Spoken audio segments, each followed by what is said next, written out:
AP మాజీ CM Jaganmohan Reddy గతంలో social media వేదికగా కూటమి నేతలు అనుచిత వ్యాఖ్యలు చేశారని కర్నూలు వైసీపీ నేతలు ఫిర్యాదు చేశారు. రాష్ట్ర మంత్రులు నారా లోకేష్, అచ్చెన్నాయుడు, హోంమంత్రి అనితలను పరుష పదజాలంతో వాడారని కర్నూలు 2 టౌన్ పిఎస్లోని ఫిర్యాదు చేశారు. రాష్ట్రంలో వైసీపీ నేతలే టార్గెట్గా కూటమి ప్రభుత్వం కక్ష సాధింపు చర్యలకు పాల్పడుతుందని వైసీపీ నేతలు ఆరోపిస్తున్నారు. దీనిపై మరింత సమాచారాన్ని మా కర్నూలు ప్రతినిధి ధరణి కిషోర్ అందిస్తారు. అధ్యక్షుడు మాజీ ముఖ్యమంత్రి వైఎస్ జగన్మోహన్ రెడ్డిపై టీడీపీ నాయకులు, మంత్రులు అనుచిత వ్యాఖ్యలు చేశారంటూ కర్నూలు 2 టౌన్ పోలీస్ స్టేషన్లో వైసీపీ నాయకులు కంప్లైంట్ చేశారు. దీనికి సంబంధించి వివరాలు వారని తెలుసుకునే ప్రయత్నం చేద్దాం. సార్ చెప్పండి, అసలు ఈ యొక్క కంప్లైంట్లు ఏంటి, ఎప్పుడు ఈ మంత్రులు వ్యాఖ్యలు చేశారని మీరు కంప్లైంట్ చేశారు? జగన్మోహన్ రెడ్డి గారు ముఖ్యమంత్రిగా ఉన్నప్పుడు వ్యాఖ్యలు చేశారు. తర్వాత కూడా వాళ్ళు పెట్టడం జరిగింది పోస్టింగ్స్. ఏవైతే వాళ్ళు ఒక స్థాయిలో ఉన్నటువంటి వ్యక్తులయ్యండి వాళ్ళ అఫీషియల్ అకౌంట్ నుంచి పోస్టింగ్లు పెట్టడం అనేది అంటే వాళ్ళ సంస్కారాన్ని తెలియజేస్తూ ఉంది. కాబట్టి అటువంటి సంస్కారము ఉన్నటువంటి వాళ్ళు ఈరోజు పోస్టింగ్లు పెట్టారు. అదే YSR Congress party social media వాళ్ళు జస్ట్ వాళ్ళు మాకు మద్యం వద్దు, విద్య ముద్దు అంటే కేసు, ఏదన్నా వాళ్ళు ఇచ్చినటువంటి హామీలు నెరవేర్చమంటే కేసు. అది ఎట్లా పెడుతున్నారు కేసులు?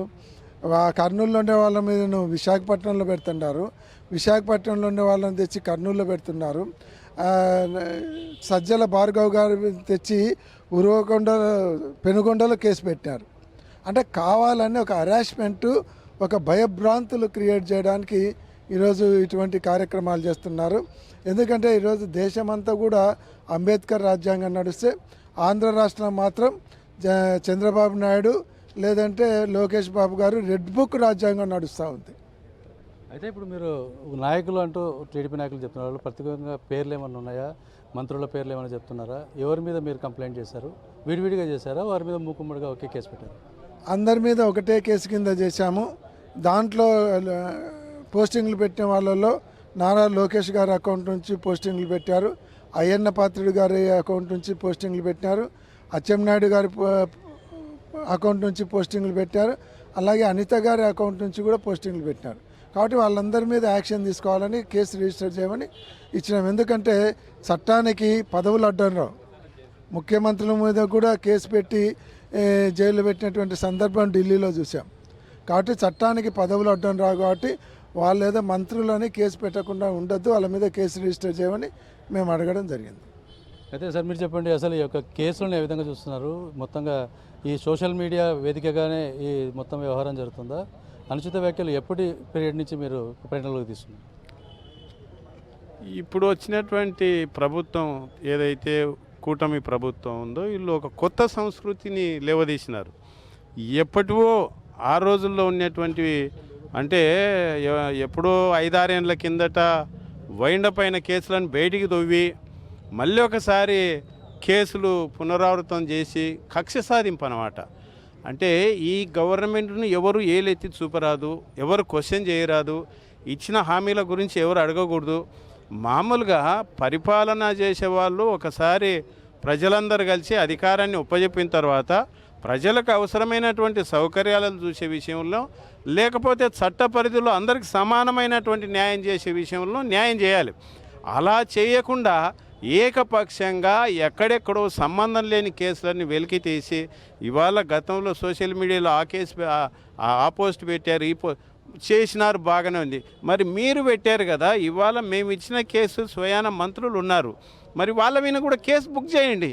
మా వాళ్ళ మీద కేసు బుక్ చేస్తున్నప్పుడు వాళ్ళ మీద కూడా మీరు అంతకుముందు జగన్మోహన్ రెడ్డి గారు ముఖ్యమంత్రిగా ఉన్నప్పుడే కేసులు పెట్టారు కదా, మరి మీకులాగా ఆ రోజున జగన్మోహన్ రెడ్డి గారికి ఆలోచన చేసిందంటే అసలు మీరెవరు మిగిలే వాళ్ళు కాదు కదా, అందరు ఇవాళ జైల్లో కూర్చోాలి. మరి కాబట్టి ఆ రోజున జగన్మోహన్ రెడ్డి గారు ముఖ్యమంత్రిగా ఉండి వీటన్నిటిపైన ఏమి ఆలోచన చేయలే. సంక్షేమం గురించి ఆలోచన చేసినాడు, ఈ రాష్ట్ర ప్రజల శ్రేయస్సు గురించి ఆలోచన చేసినాడు. ఇవాళ ముఖ్యమంత్రి అలా ఆలోచన చేయట్లే. కేవలం రెడ్ బుక్ రాజ్యాంగము ఎట్లా కక్ష సాధింపు చేయాలా, ఎట్లా వీళ్ళని భయభ్రాంతులకు గురి చేసి నోరెత్తనీయకుండా చేయాలనేది చేస్తున్నారు. ఇది మంచి పద్ధతి కాదు. ఇది చూసి ఏదో ఒక రోజున ఇవాళ మేము కంప్లైంట్ ఇస్తున్నాం, ప్రజలకందరికీ అర్థమవుతుంది. ఏదో ఒక రోజు ఖచ్చితంగా ప్రజలు కూడా తిరగబడే రోజు వస్తుంది అని సంగతి తెలియజేస్తున్నారు. అయితే అమ్మ, మీరు మాజీ ఎమ్మెల్యేగా ఉన్నారు, ఇప్పుడు మీరు హోంమంత్రి అనిత మీద కూడా కంప్లైంట్ చేస్తున్న పరిస్థితి ఉంది. ఏం వ్యాఖ్యలు చేశారని మీరు అనుకుంటున్నారు? అసలు ఏంటిది వెనక బ్యాక్గ్రౌండ్? అసలు ఒక హోమ్ మినిస్టర్గా ఒక మహిళ ఉండి కూడా రాష్ట్రంలో ఒక 150 రోజులు అంటే 6 నెలల పాలనలు దాదాపు అవుతుంది. ఎక్కడ కూడా పేపర్ ముట్టుకుంటే ఫస్ట్ లేడీస్ రోజుకు ఒకటి లేడీస్ మీద, చిన్నపిల్లల మీద దాడులు. కానీ అవన్నీ పక్కకు పెట్టేసి దాని మీద దృష్టి పెట్టుకోకుండా ఈరోజు టార్గెట్గా వైఎస్ఆర్సీపీ వాళ్ళే టార్గెట్గా ఈరోజు చేయనివన్నీ కూడా ఎక్కడో ఒక డిస్టిక్లో ఉన్న వాళ్ళని ఒక డిస్టిక్లో చేసి మన దారుణంగా సుధారాణి గారిని ఏ విధంగా స్టేషన్ మార్పిడి చేసి ఎంత అరాచ్మెంట్ చేసినారు. ఇవన్నీ అవసరమా? కూటమి ప్రభుత్వము ఏం చేయాలనుకుంటే అవి చేయాలి. కానీ మా గవర్నమెంట్ మేమున్నప్పుడు, మా అన్న సీఎంగా ఉన్నప్పుడు ఈ పాటికి అదే మేమే ఉండింటే ఈ ప్లేస్లో ఈ పాటికి అమ్మఒడి వచ్చిండేది, రైతన్నలకు వచ్చేది, అన్నీ వచ్చిండేదని ప్రజలు అనుకుంటున్నారు. ఇవన్నీ కూడా ప్రజలు అనుకోకూడదు, ఒక భయభ్రాంతితో చేయాలని చెప్పేసి ఇవన్నీ కూడా దాడులు, వైఎస్ఆర్సీపీ మీద దాడులు, మరి చిన్నది ఏదన్నా జరిగినా కూడా అన్నదమ్ముల కొట్లన్నీ కూడా దాన్ని రాజకీయంగా ఒక భయభ్రాంతులు చేయాలని చెప్పేసి సృష్టిస్తున్నారు. ఈరోజు మరి ఒక సీఎం రేంజ్లో ఉన్న జగనన్న అప్పట్లో మరి వీళ్ళంతా కూడా వాళ్ళ అకౌంట్ నుంచి వచ్చిన అచ్చెన్నాయుడు గారు అయితేనేమి, హోమ్ మినిస్టరు ఇప్పుడున్న హోమ్ మినిస్టర్ అనిత గారి అకౌంట్ నుంచి ఇవన్నీ వచ్చినాయి కదా. ఈరోజు మేము కూడా 2 టౌన్లో కంప్లైంట్ ఇవ్వడానికి వచ్చినాం. కాబట్టి ఎవరైనా వ్యాఖ్యలు చేసేటప్పుడు, ఏదైనా కూడా వాళ్ళకి పనిష్మెంట్ ఇచ్చేటప్పుడు ఎవరైనా ఏ పార్టీ అయినా చూడకూడదు. మహిళల మీద దాడి జరిగినా అది ఏ ప్రభుత్వం అయినా చర్యలు తీసుకోవాలి. గవర్నమెంట్ ఉంది కదా, వాళ్ళు మంత్రులు కదా అనేది చూడకూడదు. చట్టం తన పని తను చేయాలి. అందుకని మేము కూడా అదే కోరినాం. అప్పట్లో కూడా ఈ విధంగా ఈ దృష్టితో చూసింటే ఈరోజు వీళ్ళు కూటమి ప్రభుత్వం, నారా లోకేష్ గారు అయితేనేమి, చంద్రబాబు నాయుడు గారు అయితేనేమి, ఈరోజు మరి హోమ్ మినిస్టర్గా ఉన్న మహిళా మంత్రి అనిత గారు అయితేనేమి, ఈరోజు దాడులు జరుగుతున్నాయి విచిత్రంగా ఆడల పైన కూడా. ఇవన్నీ కూడా పట్టించుకోకుండా ఏవేవో లేవనెత్తి ఏవేవో అందరినీ భయభ్రాంతులు చేయాలని వాళ్ళ కూటమి ప్రభుత్వం ఒక ఆలోచన, డైవర్స్ పాలిటిక్స్ చేస్తుంది అనేది అందరికీ కేసు పెట్టారు, పోలీసులు ఏమన్నారు? మేము చెప్పేసినాము. ఖచ్చితంగా వాళ్ళ పైన కేసు నమోదు చేయాలని చెప్పేసి మేము చెప్పాము.